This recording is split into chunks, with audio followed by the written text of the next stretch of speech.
Boa tarde. Vamos à nossa palestra de saúde, sexta-feira às 17 horas, na casa de Fabiano. Em sintonia com nossos irmãos espirituais, agradecemos a Deus pela oportunidade de estarmos aqui juntos. Pai nosso que estás no céu, santificado seja o vosso nome, venha a nós o vosso reino, seja feita a vossa vontade, assim na terra como no céu.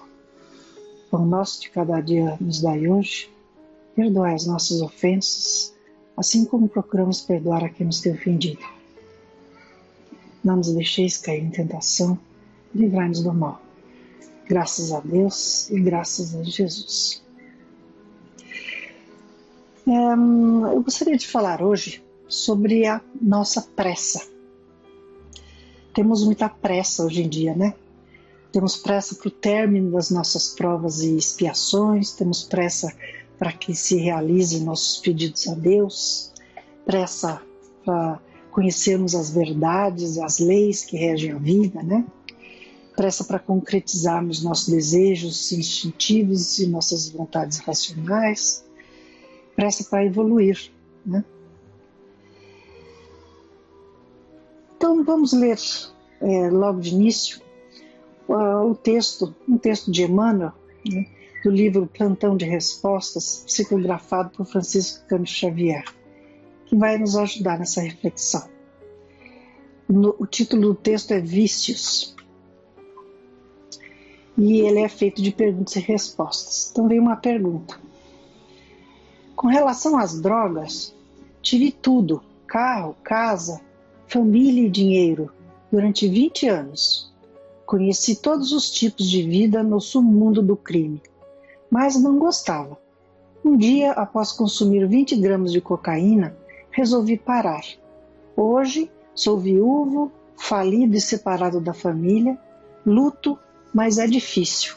O que o plano espiritual quer se faço tudo com honestidade? Veja a pressa da pessoa, né? E vem a resposta. 20 anos de desequilíbrios íntimos, naturalmente, provocaram as perdas que o irmão hoje lamenta. Quando não usamos com sabedoria os talentos que nos são concedidos, eles escapam por entre nossos dedos como areia. Sendo hoje honesto, você não só possibilita que o auxílio espiritual o ampare e fortifique para futuras realizações, como reajusta suas energias psíquicas, guardando as amargas lições como indeléveis lembranças.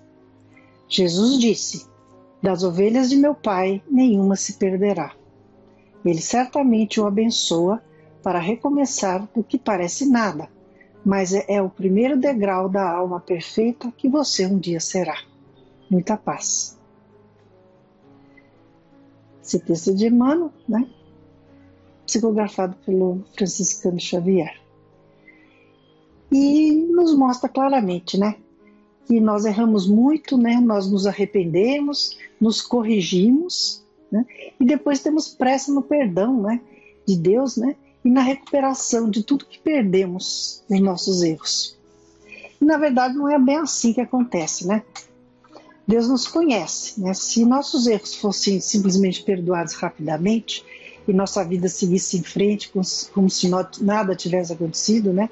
É bem provável que nós erraríamos de novo, né? Então, como nenhum erro fica sem a devida correção, porque é a lei, né? Temos que passar pelas expiações. E Deus sabe o que precisamos para esse nosso aprendizado, né? Há situações que simplesmente não conseguimos modificar. E não cabe a nós essa atribuição. Então, humildemente, entregamos para Deus a questão, né? Ele está no controle, temos que nos resignar, né? Então, por exemplo, pensávamos que a pandemia estaria para trás agora no final do ano, né? Mas mesmo com os nossos esforços, seguindo todos os cuidados recomendados, o problema continua.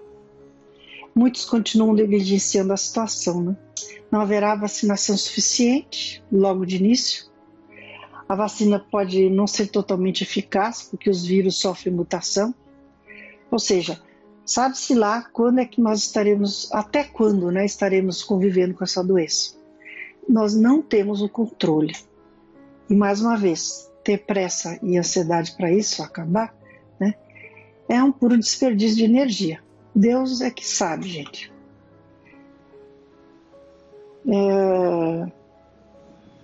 Tem gente que desiste de ir à casa espírita porque descobre que o problema que ela deseja ser resolvido pode não acabar nessa vida.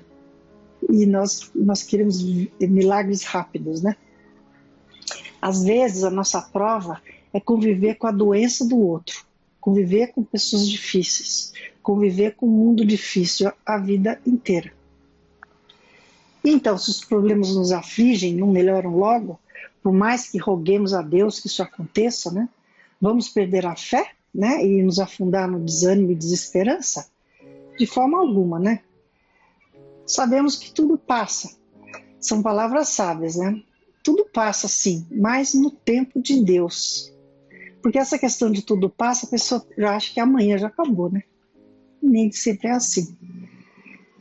E Deus espera até que a gente esteja pronto para suportar o fardo, né? É uma coisa que é importante a gente saber. Ele saberá qual o momento certo para nossa prova e nossa expiação. E qual o tempo certo. E nós precisamos aprender a aceitar os desígnios de Deus sem revolta. Sabemos que Ele não nos dá um fardo maior do que nós conseguimos aguentar, né? Então, com esse conhecimento, vamos nos resignar sempre, né? Então, aguardemos o tempo de Deus com resignação, sem pressa, né? E vamos nos esforçar para não criarmos mais motivos de resgates, né? E temos pressa, né, para conhecermos as verdades. Somos orgulhosos, queremos ter o completo controle da nossa existência e até de nossa evolução. Queremos determinar o momento certo para as coisas acontecerem, né? Queremos saber das verdades além das nossas necessidades. E nos revoltamos quando essas coisas não acontecem. Já vi gente questionando se existem espíritos superiores a Jesus, por exemplo. Sabe, para que a gente precisa saber disso, né? Tem tanta coisa para a gente entender antes, né? Sobre o universo. Então, no Evangelho temos aqui, né, na introdução, parte 2, autoridade da doutrina espírita, controle universal do ensino dos espíritos. Os espíritos superiores procedem nas suas revelações com extrema prudência. Só abordam as grandes questões da doutrina de maneira gradual, à medida que a inteligência se torna apta a compreender as verdades de uma ordem mais elevada, e que as circunstâncias são propícias para a emissão de uma ideia nova. Eis porque, desde o começo, eles não disseram tudo, e nem o disseram até agora. Muitas vezes faço perguntas a espíritos, e no próprio livro dos espíritos eles dizem, não é o momento. Às vezes nem o espírito sabe, né? Eles dizem que não nos cabe saber disso no momento, né? Eles dizem isso claramente no livro dos espíritos. Então, não cedendo jamais à impaciência de pessoas muito apressadas, que desejam colher os frutos antes de amadurecerem. Seria, pois, inútil querer antecipar o tempo marcado pela providência para cada coisa, porque então os espíritos verdadeiramente sérios recusam-se positivamente a ajudar. Os espíritos levianos, porém, pouco se incomodando com a verdade, a tudo respondem. E é por essa razão que, sobre todas as questões prematuras, há sempre respostas contraditórias. A gente ouve falar de muita bobagem por aí, né? E é justamente por essa nossa ansiedade de querer saber coisas que às vezes não estão no momento. E vem um espírito galhofeiro e dá uma resposta que não tem nada a ver, e às vezes as pessoas acreditam, né? Então tenhamos paciência. Deus e Jesus e a espiritualidade benfazeja, né, tem a maior paciência conosco, com nossas imperfeições, com a nossa falta de paciência e com a nossa pressa, né? Capítulo 9, Bem-aventurados os mansos e pacíficos, temos aqui a paciência, né? Um espírito amigo de Ávila, 1862, nos diz: Sede pacientes, pois a paciência é também caridade. E deveis praticar a lei da caridade ensinada pelo Cristo enviado por Deus. Está bem claro, né? A vida é difícil, bem o sei, constituindo-se de 1000 bagatelas que são como alfinetadas e acabam por nos ferir. Mas é necessário olhar para os deveres que nos são impostos e para as consolações e compensações que obtemos, pois então veremos que as bênçãos são mais numerosas que as dores. São os olhos de ver, né? A gente ouve e vê o que a gente deseja. O fardo parece mais leve quando olhamos para o alto do que quando curvamos a fronte para a terra. Coragem, amigos, o Cristo é vosso modelo, sofreu mais que qualquer um de vós, e nada tinha de se acusar, enquanto vós tendes a espiar o vosso passado e de fortalecer-vos para o futuro. Sede, pois, pacientes, sede cristãos. Esta palavra resume tudo. Então é incrível, né, como o Evangelho vem sempre de acordo com os nossos temas, né? Ter paciência parece contraditório com o nosso anseio para a nossa evolução individual, né? E evolução do mundo em que vivemos. É outra pressa que a gente tem, né? Agora, ter paciência não quer dizer ficar de braços cruzados, né? Esperando que as coisas caiam do céu. Temos que fazer a nossa parte, né? Nos esforçando, fazendo o nosso melhor, sempre, né? Mas às vezes, né? Mesmo com o nosso esforço no bem, as coisas aparentemente não melhoram, né? Nem para nós, nem no mundo. Mas aí cabe a paciência. A gente temos que entender que não é o momento. E que se estivermos com a consciência tranquila, né, de que fizemos o que nos foi possível, Deus saberá nos recompensar, né? E alguém vai questionar, mas já nos esforçamos, praticamos a caridade, o amor, né? Por que temos que conviver com o mal nesse mundo, né? Sim, ontem fomos muito maus, hoje estamos melhorzinhos, né? Praticamos a caridade, continuamos a conviver com o mal, né? Vendo coisas terríveis acontecendo à nossa volta, né? Mas esse é o ambiente do nosso mundo, né? Um mundo de provas e expiações. Temos que nos resignar a isso, né? E saber que Deus está nos testando, né? Não adianta pressa. Temos que conviver com os males para reforçarmos as nossas convicções benfazejas e merecer um mundo de regeneração, né? Onde o bem prevalecerá. Se a gente tiver isso sempre em mente, a gente fica mais sereno, né? E não se trata aqui de nos esforçarmos somente por nossas conquistas individuais. Para isso há limites. Às vezes não é para ser. Talvez aquela conquista rápida poderia pôr a perder a nossa encarnação. Existem muitos exemplos disso na literatura espírita. Então temos que confiar. Deus sabe o que é melhor para nós. Então, de que esforço nós estamos falando, né? Que agrada a Deus. Estamos falando sobre o esforço do estudo para compreendermos melhor as leis de Deus que regem o universo, né? E para entendermos por que estamos passando por esse estado de coisas. Mas sem pressa, né? Muitos até com muita repetição, porque custamos a interiorizar os ensinamentos. Não é sair lendo tudo quanto é livro, né? Isso não vai adiantar. Calma, com pressa. Tendo os livros, compreendendo o que nós estamos lendo, né? Assistindo os estudos, né? Tudo é um processo acumulativo, né? Até que tudo se interiorize, né? E a gente coloca em prática. E estamos falando também no esforço pela nossa evolução moral, que acaba até sendo consequente, né? Que é o esforço contínuo e persistente no trabalho do bem. Ajuda o próximo, né? Para aprendermos então o amor maior, né? E exemplos disso não nos faltam, né? Temos Frei Fabiano, Dr. Bezerra de Menezes, Irmã Dulce, Chico Xavier e muitos outros que todos esses tiveram uma vida difícil, né?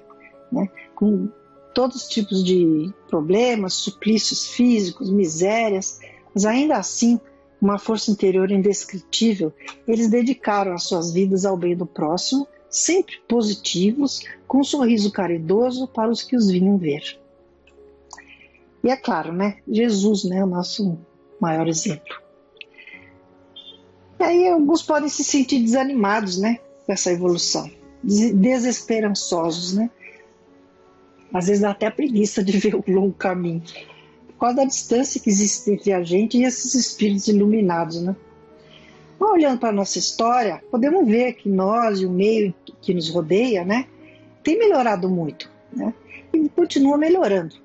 Então, a nossa evolução é um fato, ninguém retroage, a gente está sempre retrograda, né? A gente está sempre indo em frente. Mas é pouco a pouco, né? Esses espíritos elevados são espíritos que foram criados simples e ignorantes, como nós, né? Percorreram os caminhos da inferioridade, vencendo as jornadas do progresso. Cada um no seu ritmo. Muitos fizeram melhores escolhas do que nós temos feito, né? Com certeza, né? Mas cada um no seu tempo, né? De acordo com o seu livre-arbítrio. E nós vamos nos elevando também, pouco a pouco, né? Agora, o tempo que isso vai durar para nós vai depender, então, do bom ou do mau uso do nosso livre-arbítrio, certo? Também não é o caso de sair correndo, né, ansioso para melhorarmos, praticando caridade de forma irresponsável, né? Não sustentável. Porque às vezes a gente entra em umas ações e depois a gente não dá conta, né? Temos que fazer tudo dentro do nosso limite, né? Do nosso limite de adiantamento espiritual, né? E também não adianta fazer isso como uma forma de troca, né? Então, cientes das nossas dificuldades, né? Do bem que ainda nos falta cultivar em nossos corações, estejamos todos a caminho, com esperança e fé, muita fé, gente, fazendo as melhores escolhas, com serenidade, né? Porque não há saltos na nossa evolução. Então vamos ver então no texto a seguir de Emmanuel, do livro Justiça Divina, psicografado pelo Chico, o que é que nos falta, né, para a nossa evolução moral. Sempre é bom, né, ouvir. É aquela história da repetição, né? Então, Emmanuel diz, né, o título do texto é bem que nos falta. No estudo da perfeição, comecemos por vigiar a nós mesmos, corrigindo-nos em tudo aquilo que nos desagrada nos semelhantes. Então não é fazer a crítica, né? É nos corrigir para não ficarmos igual a pessoa em que a gente observa o erro, né?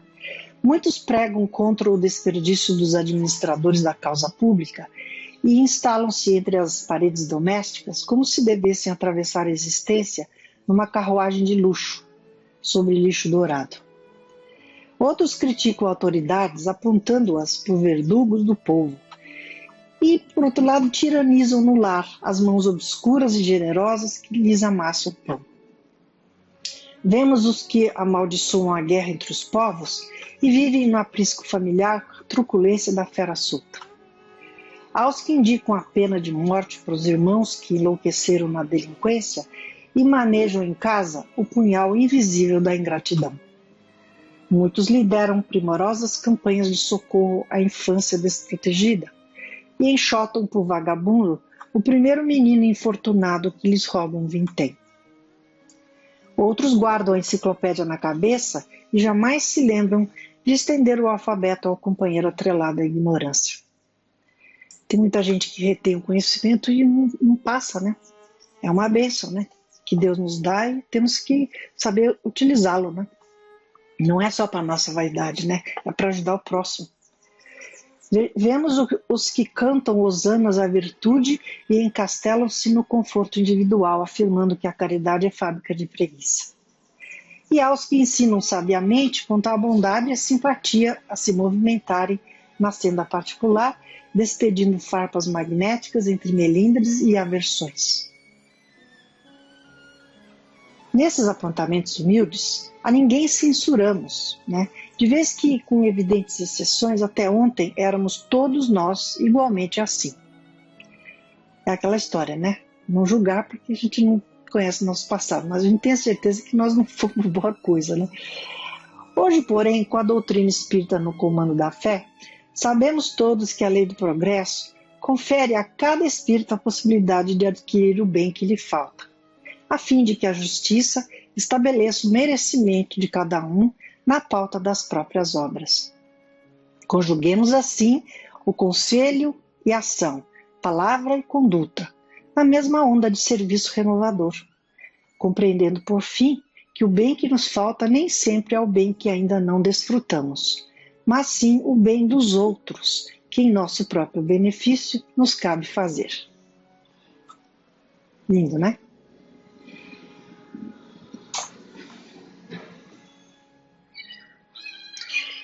E Emmanuel, então, nesse texto, ele nos alerta, né, para essa atitude de faço o que eu digo, mas não faço o que eu faço. Muito comum, né? Olhamos antes o argueiro no olho do irmão, ao invés de retirar a trave do nosso olho primeiro, né? Como diz o Evangelho. Então, como bom orientador que ele é, também ele nos ensina, né, que o bem que nos falta para a nossa melhoria espiritual é justamente a prática do bem ao próximo, né?